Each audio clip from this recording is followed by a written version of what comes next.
সন্তৰ ওপৰত দুষ্টৰ প্ৰাদুৰ্ভাৱ দেখি মনত আজি বাঢ়িছে তাকে দেখি মোৰ মনত হৈছে অভিজ্ঞতা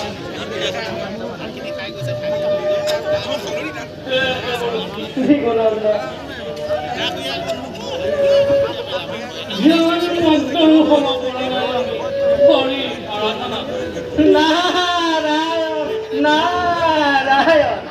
হে জীবনানন্দ হৰিক নভজি মনুষ্য হয় নষ্ট আৰু হৰিক ভজি মনুষ্যই পায় সদ্গতি জীবনানন্দ কিন্তু এই তত্ত্ব যে মতৰ মনুষ্যই নাৰায়ণ নাৰায়ণ জীবনানন্দ মনুষ্য নিজে নিজৰ বন্ধু নিজে নিজৰ শত্ৰু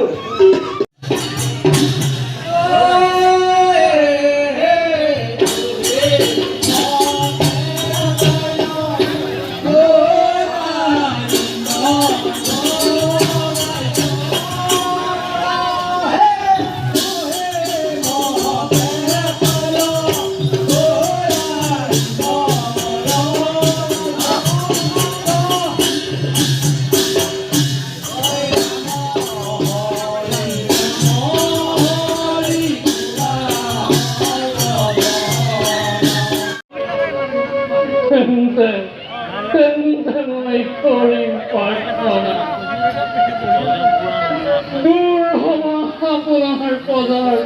সমস্ত দূৰ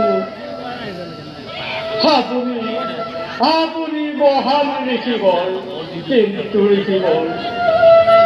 আপোনাৰ অৱস্থা এইবোৰ কৰিছে ব্যক্তিত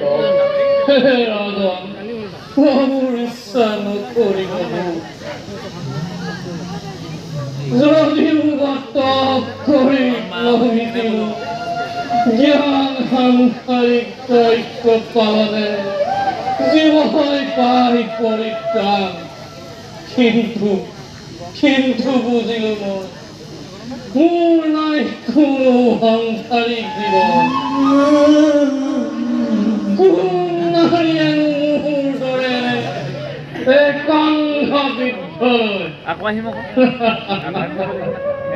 ৰাজন তথাপিও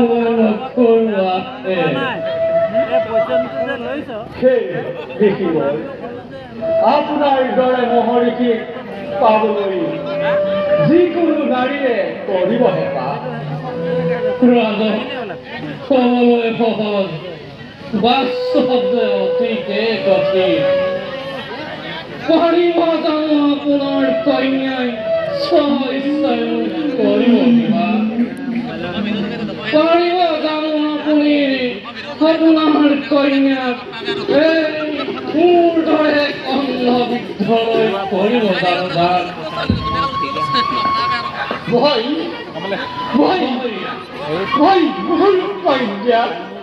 ৰাজন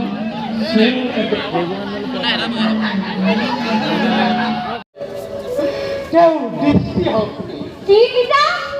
হেৰুৱালে দৃষ্টিশক্তি হে প্ৰভু কি কৰিলো মই বৃদ্ধ চমনক লাগে সহায়ৰ বাবে এগৰাকী ভাগ্যা তাৰ বাবে আপুনি কিয় চিন্তিত হৈছে পিতা মহৰ্ষিৰ দৰে চামনৰ দৰে মহৰ্ষি শুশ্ৰূষা কৰাটো জানো এগৰাকী নাৰীৰ বাবে নহ'ব পৰম ভাগ্য সেই দায়িত্ব জানো মই নোৱাৰিম কৰিব পালন এয়া কি কৈছে কৰিলে চমন এতিয়া নহৰি তৰুণ শুক্ল বেগেৰে বৃদ্ধ তাতে অন্ধ তেনে অৱস্থাত তুমি মহৰ্ষি চমনক অতিক্ৰম সৰ্বতনা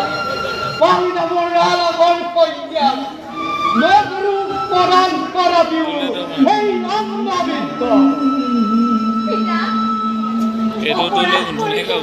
সম্ভৱ পাওঁ গোটেই দুই পাওঁ পালাই কষ্ট পাওঁ মহৰিকে কষ্ট তথাপিও খালিয়ে নাই মোৰ তথাপিও মোৰ পৰ্যায়